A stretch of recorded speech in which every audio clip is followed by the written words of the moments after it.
Hey everybody, it's the interview queen Alicia Atout here, and it is my absolute pleasure to welcome you all to my interview with Lola. Hi. Hi, thank you for having Hello. me. Oh my gosh, thank you so much for joining me. How are you doing over there? How's your day been? I'm good. It's honestly just starting. I'm in LA, so I'm on Pacific time. So yeah, so far so good. Can't complain. Well, I appreciate you kicking it off with me because I know you've been very busy as of late, and you must be riding an absolute high right now because you were recently at your very first AMAs the other night. So, how was that whole experience for you? Kind of let me in a little bit. Yeah, no, that was really cool. It was like a last minute invite. I didn't like know I was going until like a week before. So I was like, "Oh my God, what do I wear? What do I do?" But it was so much fun. It was really cool seeing that was the first award show I've ever been to, so that was really cool. And it was just cool to see, people that I look up to in the music industry like in front of me and Right. like see what, them not on a screen. I thought that was really cool.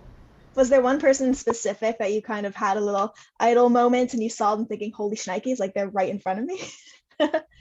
Yeah, like Olivia Rodrigo, like bless. She was Nice. so good. She was so good. I couldn't believe how good she was, like her performance. So, Oh, that's amazing.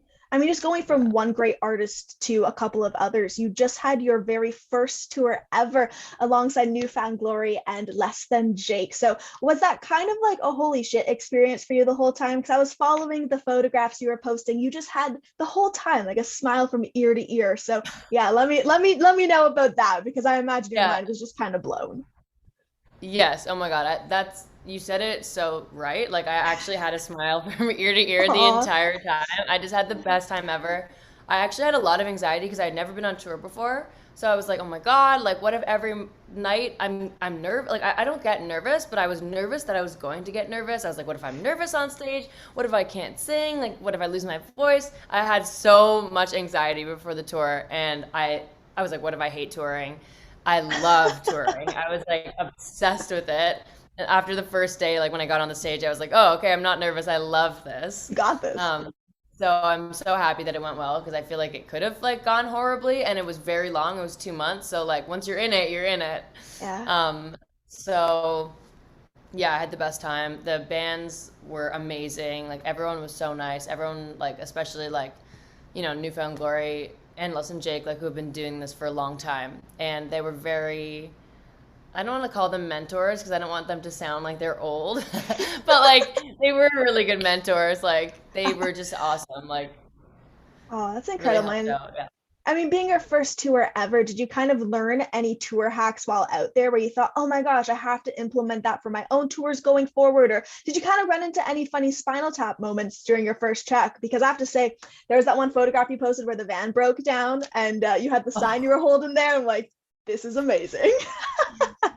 oh my God. Yeah. So that story, we had had a problem with a tire, and then so we got a spare tire, and then like 3 days later, that was when we were driving, and the tire fell off, or I don't know what happened. All of a sudden, like we heard a really weird noise, and we were like, and we stopped it, and they were like, oh no, like the tire, and then we're like, oh, where's the spare? And my tour manager's like, this is the spare. And it was kind of concerning because we're the first band, so we need to get there at a certain time, sound Of check, course.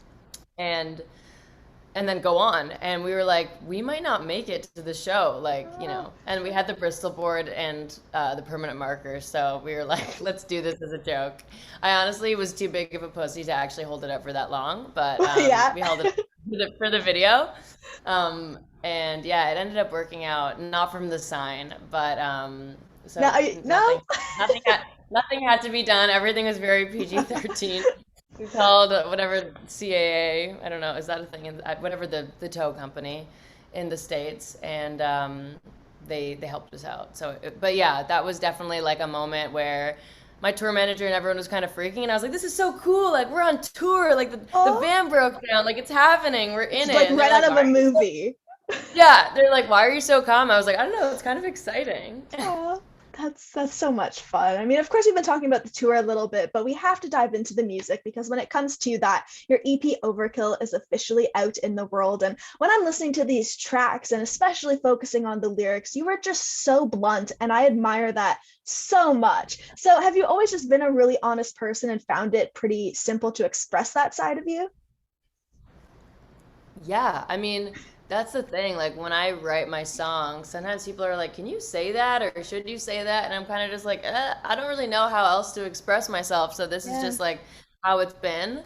Um, but yeah, I always like for me personally, I feel like there's so much music out there and playing it safe and just like writing what you think other people will want to hear, I don't think cuts through to people. Hmm. And so for me personally, like whenever I'm writing a song, I really try to be like, okay, like how can I make this authentic? How can I make this interesting? How can I make this like someone's gonna hear it and be like, oh, I've literally thought about like running my boyfriend over with the car also. So I'm like, I know we've all thought it. Come on, I'm not the Oh, only we crazy person. have. But that's why I Yeah. appreciate you so much. When I lock down this interview, I interview every day, and of course, it's always exciting. But for me, you look stupid. And I'm not saying this because the camera's rolling. I haven't said this in any other interview, but it is my favorite song of 2021. Like, Oh my hands God, down. thank I, you. of course, I'm obsessed with it. I heard it and I felt like my experiences, especially earlier in the year, and just my soul was like in this track. So for you, what kind of made you want to write the perfect breakup song? Was there just one thing and you thought to yourself, I'm done. I just need to get this out there? Well, yeah, so that song in particular, I had been writing a lot of sad breakup songs because the person that's about, he broke up with me and I was fucking heartbroken. Sorry, am I allowed to swear on this? Go. It's I was encouraged. heartbroken. Trust me. Okay. Yeah, okay. I was heartbroken and I'd been writing a lot of sad songs and I got to a point where I just felt like tired of writing sad songs and I was kind of over it and I was like, I'm gonna write a mad song and just like, fuck him, like whatever. And so that was the first time that I wrote something like that. And that was actually a couple of years ago that I wrote that song because, Wow. the lyric, like, I hate your face, so does your dad. Like, I was kind of just doing it as a joke. We were like, okay, let's do something fun, let's do something different today. And then I kind of put that song away into like a metaphorical drawer because I was like, would I say that? Like, it's kind of like dumb. Like, but at the same time, I feel like it's like good dumb. It's like stupid good, Hell Like, yeah. it works. So yeah, for a while I thought I would never release that song, but then I did, and I'm glad. Oh, I am too. Trust me. I know you've actually already started writing songs for your next project. Of course, Overkill has a focus on just really idiotic boys. So what can you have you kind of been focusing on lyrically on these new tracks, the upcoming ones? So the new tracks, I definitely want to like show a different side to myself. I feel like in Overkill, it's a lot of like, uh, you know, I guess empowerment in the sense that like I don't give a shit, like I'm lonely and Yeah. pathetic but fuck it, like who cares, like I don't like and I think it's just a lot and it's very aggressive like this whole EP, which I love.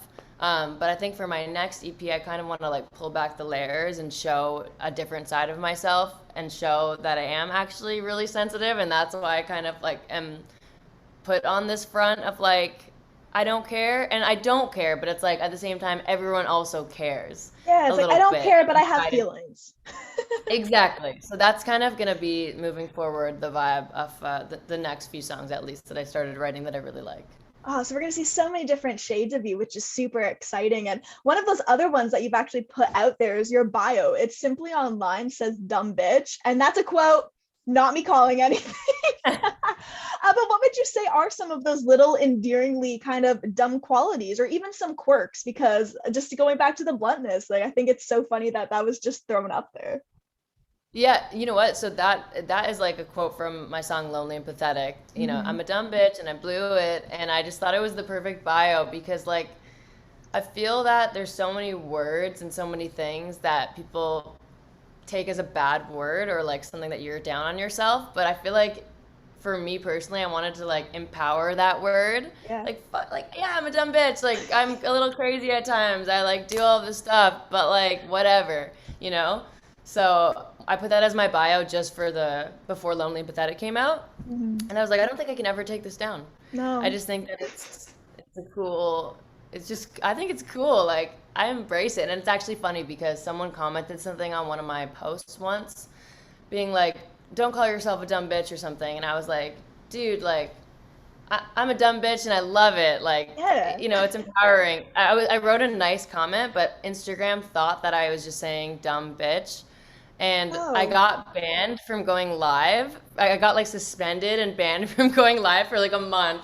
And I was like, damn. Instagram, read the room. Like, Like I'm that is playful, not, I didn't mean anything Instagram. bad. Yeah. But it was really funny. I was just like, this would happen to me. Like I called myself a dumb bitch and I got like suspended from And you got Instagram. flaked for that. Yeah. Well, the last thing I want to ask you about today is a specific comment that caught your attention last week. It was simply, she's the Mexican virgin of Avril Lavigne. His words, not mine. Yeah. That was so funny. One, I'm not Mexican. Two, I'm definitely not a virgin either. But I understood what he was saying, Mexican version of Avril Lavigne. But that just made me laugh really hard. Not Mexican. But you know what? I was happy with I wasn't sure if he meant it as a diss or a compliment, but I'm gonna I take it take as it a as a compliment, compliment. Yeah. right? Like, go Avril. Like, Yeah. I'm Another obsessed with fellow her. amazing Canadian, right? Like, why wouldn't you? Yes, amazing pop punk Canadian. Yeah, I love her so much. Oh, it's I so hope one fun. day she notices me. Fingers crossed. Fingers That would be crossed. sick. Oh, no, we totally But have yeah, to take her now that it's been mentioned, yeah, 100%.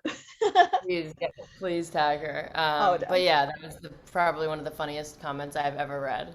Yeah, no, it's a good one for sure. We'll have to see if anything in the future tops it because I was even trying to think of comparisons and like I have not been called a virgin Avril Lavigne, so you know. Funny because it was so obscure, yet for some reason we all knew exactly what he meant. Exactly. I mean, you have to read it twice, and that was kind of the humor within it as well. The fact that there were so many botches grammatically, it made it chef's kiss. It really did. Well, Yeah. Lolo, I want to say thank you so much for just hanging out today. It's been an absolute pleasure. Like I said, just genuinely love the music. It's so cool having another fellow Canadian who's just out there doing her thing. Being a fellow dumb bitch, so I appreciate you. Let's Yes. go. To everyone watching, this has been the absolutely lovely Lolo. Be sure to check out Overkill, the newest EP, and of course, visit Alicia2.com for plenty more exclusive interviews and features. We'll see you all next time, everyone. Bye.